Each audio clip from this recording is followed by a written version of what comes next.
ॐ अज्ञानतिमिरन्धस्य ज्ञानाञ्जनशलाकया चक्षुरुन्मीलितं येन तस्मै श्रीगुरुवे नमः। नमो ॐ विष्णुपदाय कृष्णप्रेष्ठाय भूतले श्रीमते भक्तिवेदान्तस्वामिनिति नामिने। नमस्ते सरस्वती देवे गौरवाणी प्रचारिणे निर्विशेषा शून्यवादी पाश्चात्य देशतारिणे। जय श्री कृष्ण चैतन्य प्रभु नित्यानंदा श्री अद्वैत गदाधर श्रीवासदि गौरभक्तवृंदा। हरे कृष्णा कृष्ण कृष्णा हरे हरे, हरे राम राम राम हरे हरे। हरे कृष्णा। तो वृतासुर इंद्र देवता को संबोधित कर रहे हैं,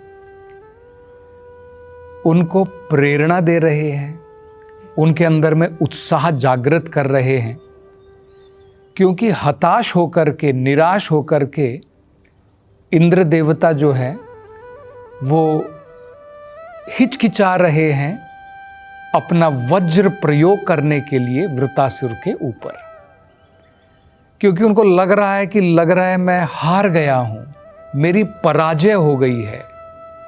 उनके हाथ से वज्र जो है गिर चुका है। तो वो कहते हैं, वृतासुर बड़ी महत्वपूर्ण बात कहते हैं कि जितने भी ब्रह्मांड हैं, क्योंकि एक ब्रह्मांड दो ब्रह्मांड नहीं है, हम लोग सब एक ब्रह्मांड में रह रहे हैं। इस ब्रह्मांड में बहुत सारे प्लैनेट हैं, ग्रह हैं। 14 भुवन कहते हैं इस भौतिक संसार को। 7 ऊपर 7 नीचे ग्रह हैं।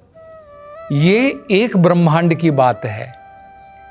इस प्रकार के असंख्य ब्रह्मांड हैं जिनमें बहुत सारे ग्रह होते हैं, प्लैनेट्स होते हैं।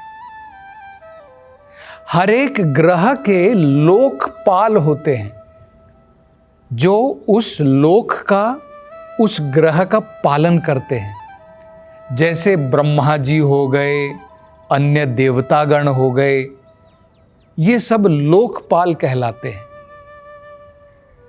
तो वृतासुर कह रहे हैं हर एक ब्रह्मांड के, हर एक ग्रह के जितने भी लोकपाल हैं, जितने भी जीव हैं इस ब्रह्मांड के अंदर में, सब के सब जो हैं भगवान के नियंत्रण में कार्य करते हैं।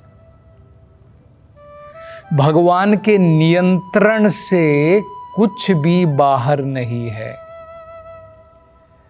और वो उदाहरण देते हैं बिल्कुल उस प्रकार से जैसे शिकारी एक जाल में चिड़िया को पकड़ लेता है। अब चिड़िया क्या है, वो स्वतंत्र नहीं है। चिड़िया जो है केवल जाल के अंदर में मात्र कार्य कर सकती है। अब वो पिंजरे के अंदर में बंद है। ठीक इसी प्रकार से हर एक जीव भगवान के नियंत्रण में है।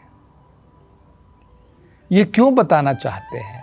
ये बड़ी महत्वपूर्ण बात है, क्योंकि देखिए असुर जो होते हैं उनके अनुसार क्या है, भगवान का कोई नियंत्रण नहीं है, हम स्वतंत्र हैं, हम जो कार्य करना चाहें हम कर सकते हैं। ये असुर होते हैं।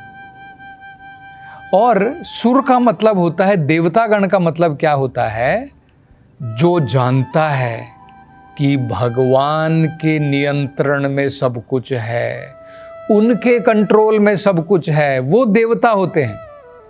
लेकिन यहां पर देखिए, नाम के वास्ते इंद्र देवता हैं, नाम के वास्ते वृतासुर असुर है, लेकिन असल में अगर आप देखें वृतासुर देवता है। और इंद्र जो है उनकी जो अभी बुद्धि है वो भ्रष्ट हो गई है। वो असुरों की भांति सोच रहे हैं। कि भाई मेरी तो पराजय हो गई, मैं तो हार गया।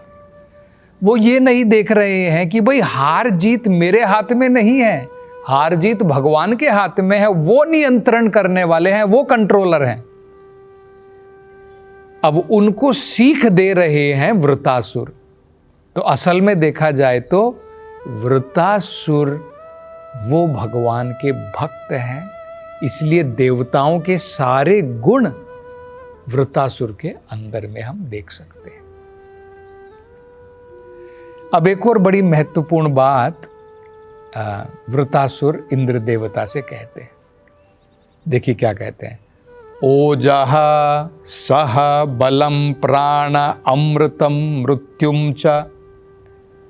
वो कहते हैं ये जितनी भी अलग अलग प्रकार के हमारे पास में शक्तियां हैं, कौन कौन सी शक्तियां हैं देखिए। ओजः, ओजः का मतलब होता है हमारी इंद्रियों की शक्ति। जैसे आंखों के द्वारा हम देख सकते हैं, हाथों के द्वारा हम कार्य कर सकते हैं। दो प्रकार की इंद्रियां हैं, कर्म करने वाली इंद्रियां और ज्ञान अर्जित करने वाली इंद्रियां। तो इन सभी इंद्रियों में बल होता है। आंखों में देखने का बल है, नाक में सूंघने का बल है, कानों में सुनने की शक्ति है, हाथों में कार्य करने की शक्ति है, पाँव में इधर उधर जाने की शक्ति है। तो क्या कह रहे हैं? वो कहते हैं ये सारी शक्तियां इंद्र की, हमारी इंद्रियों की क्यों ना हो, हमारे मन की क्यों ना हो, ये सब भगवान के नियंत्रण में ही कार्य करती है। तो क्या क्या बताए देखिए। ओजः मतलब इंद्रियों की शक्तियां, सह मन की जो शक्ति है विचार करने की, बलम शारीरिक शक्ति, हमारे शरीर की जो शक्ति होती है, प्राण हमारी प्राण की शक्ति, अमृतम अगर देवताओं को अमृतम मतलब लंबी उम्र, और मृत्युम च या फिर मृत्यु, ये जितनी भी शक्तियां हैं ये सब भगवान के नियंत्रण मात्र में ही कार्य करती हैं। भगवान से स्वतंत्र नहीं है। हमारी इंद्रियां भी स्वतंत्र नहीं, हमारा मन भी स्वतंत्र नहीं। किसी की मृत्यु कब आएगी वो स्वतंत्र नहीं है। यही तो बता रहे हैं। वृतासुर कहना चाहते हैं कि भाई मेरी मृत्यु सुनिश्चित है। अगर भगवान ने ठान लिया है कि वृतासुर मरेगा इस युद्ध में, तो मेरे हाथ में नहीं है, मेरे कंट्रोल में नहीं है। ये सब शक्तियां भगवान के कंट्रोल में है। तो इंद्र देवता तुम क्यों अफसोस कर रहे हो? तुम क्यों निराश होकर के बैठ गए हो युद्ध छोड़ करके, ऐसा सोच करके कि तुम्हारी पराजय हो गई है? ये सब तुम्हारे हाथ में नहीं है। तुम अपना कर्तव्य करो, अपना कार्य करो। ये प्रेरणा जो है वृतासुर उनको दे रहे हैं। एक और अब बड़ा महत्वपूर्ण उदाहरण वृतासुर देते हैं। वृतासुर वो कहते हैं कि जो काठ की कठपुतली होती है, पपेट बोलते हैं। जैसे एक लकड़ी की हम कई बार एक गुड़िया बना लेते, डॉल बना लेते हैं। तो आपने देखा होगा कठपुतली जो होती है उसको कठपुतली वाला नचाता है धागों के द्वारा। कठपुतली के हाथ होते हैं, इस पे एक धागा बंधा होता है, इस हाथ पे भी धागा बंधा है, पाँव पे भी धागे बंधे होते हैं। तो वो क्या करता है व्यक्ति जो कठपुतली का नाच कराता है, जैसे धागा खींचता है वैसे हाथ उठेगा। ये धागा खींचा ये हाथ उठेगा, ये पाँव खींचेगा ये पाँव खींचेगा। तो जिस प्रकार से वो कहते हैं कठपुतली पूर्ण रूप से जो उसको नचाता है कठपुतली को, उसके ऊपर निर्भर है। इसी प्रकार से वो कहते हैं सारे जीव, जितने भी जीव हैं भौतिक संसार में, सब भगवान के ऊपर निर्भर हैं। भगवान की आज्ञा के बिना, भगवान के आदेश के बिना न प्रकृति कार्य कर सकती है और ना ही कोई जीव कार्य कर सकता है। आगे वो एक और बड़ा महत्वपूर्ण उदाहरण देकर के कहते हैं कि 3 पुरुष हैं, वो भगवान के ही विस्तार हैं। स्वयं भगवान के 3 विस्तार हैं इस भौतिक संसार को चलाने के लिए। कौन कौन से हैं? महाविष्णु, गर्भोदक्षाई विष्णु, क्षीरोदक्षाई विष्णु। ये 3 पुरुष अवतार कहलाते हैं। भगवान के, अगर आपसे कोई पूछे कि भाई भगवान के पुरुष अवतार कौन से हैं, पुरुषा अवतार जो इस संसार को संभालते हैं, भगवान के 3 पुरुष अवतार हैं। कौन है? महाविष्णु, गर्भोदक्षाई विष्णु, क्षीरोदक्षाई विष्णु। क्या कार्य करते हैं देखिए। सबसे पहले भगवान अपना विस्तार करते हैं महाविष्णु के रूप में। वो क्या करते हैं? महाविष्णु कारण सागर जो होता है उसके ऊपर अपनी योग निद्रा में भगवान लेट जाते हैं। अपनी योग निद्रा में भगवान के सर के पास में अनंत शेष, आपने ये फोटो देखी होगी, भगवान अपनी योग निद्रा के अवस्था में है। अगर आप दक्षिण भारत कभी आते हैं तो पद्मनाभ भगवान का मंदिर, या फिर अगर आप श्रीरंगम जाते हैं, यहाँ पर आप भगवान के इस रूप के दर्शन कर सकते हैं। भगवान लेटे हुए हैं और भगवान इस प्रकार से अपने सर के ऊपर हाथ लगा करके लेटे हैं। माता लक्ष्मी उनकी सेवा कर रही है और भगवान के सर के ऊपर, भगवान किसके ऊपर लेटे हैं? अनंत शेष के ऊपर लेटे हैं। छतरी के रूप में अनंत शेष अपने फनों के साथ में भगवान को छाया प्रदान कर रहे हैं। ये भगवान का रूप जो है कहाँ पर है? कारण सागर में है। भगवान कारण सागर में इस प्रकार से अपनी योग निद्रा में है, आंखें बंद करके योग निद्रा में है। वो क्या कार्य करते हैं वहां पर? देखिए महाविष्णु का क्या कार्य है। जब भगवान श्वास लेते हैं, असंख्य ब्रह्मांड उनके श्वास में बाहर निकल करके आ जाते हैं। मतलब ये सृष्टि की रचना प्रारंभ हो जाती है। अब ब्रह्मांड बाहर आ गए। भगवान का श्वास बहुत लंबा है।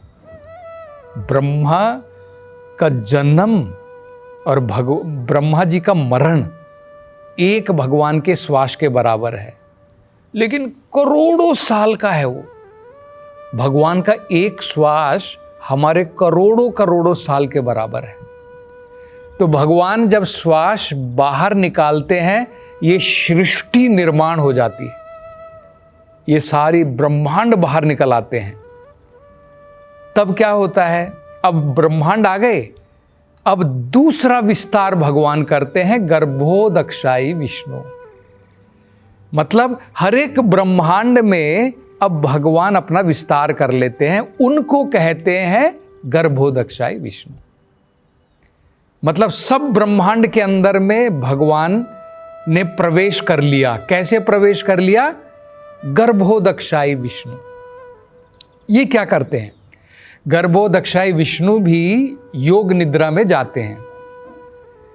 महाविष्णु कारण सागर में, गर्भोदक्षाई विष्णु गर्भोदक सागर में। हर एक ब्रह्मांड में एक सागर होता है, गर्भोदक सागर। उसमें जाकर के भगवान गर्भोदक्षाई विष्णु अपनी योग निद्रा में लेट जाते हैं। उनकी नाभि से, वो लेटे हुए हैं, उनकी नाभि से कमल का फूल निकलता है। उस कमल के फूल के ऊपर ब्रह्मा जी का जन्म होता है और बाद में ब्रह्मा जी हम सभी जीवों के शरीरों का निर्माण करते हैं। ये गर्भोदक्षाई विष्णु करते हैं। तीसरा, अब सभी जीव इस भौतिक संसार में जब आ जाते हैं, यही गर्भोदक्षाई विष्णु अब हर एक अणु में, हर एक परमाणु में, हर एक कण कण में अब भगवान विस्तार कर लेते। पहले ब्रह्मांड में किया, अब ब्रह्मांड में आने के बाद में हर एक एटम में, हर एक परमाणु में, हर एक अंश में भगवान अपना विस्तार करते हैं। उनको परमात्मा कहते हैं, क्षीरोदक्षाई विष्णु। तो कितने पुरुष हो गए? 3 हो गए ना, महाविष्णु, गर्भोदक्षाई विष्णु, क्षीरोदक्षाई विष्णु। इन तीनों का कार्य भौतिक संसार की रचना और उनको चलाना होता है। वृतासुर कह रहे हैं ये 3 पुरुष भी इंडिपेंडेंट नहीं है, ये 3 पुरुष भी आदि भगवान कृष्ण उनके इच्छा के अनुसार ही कार्य करते हैं। तो देखिए, तो कह रहे हैं कि हे इंद्र, तुम सोच रहे हो तुम स्वतंत्र हो, तुम्हारी हार जीत तुम्हारे ऊपर निर्भर थोड़ी है, भगवान के ऊपर निर्भर है। तो तुम अपना कर्तव्य करो, तुम क्यों हताश निराश होकर के बैठ गए? तो देखिए क्या कह रहे हैं, और क्या क्या है? 3 पुरुष, प्रकृति, महत्तत्व, अहंकार, पंचभूत, 10 इंद्रियां, मन, बुद्धि, चेतना, ये सब स्वतंत्र नहीं है इस संसार की रचना करने के लिए, ये सब निर्भर हैं भगवान के ऊपर। तो बहुत महत्वपूर्ण बात उन्होंने कही है। और आगे अब वो क्या कहते हैं इसकी चर्चा हम अगली कथा में करेंगे। हरे कृष्णा।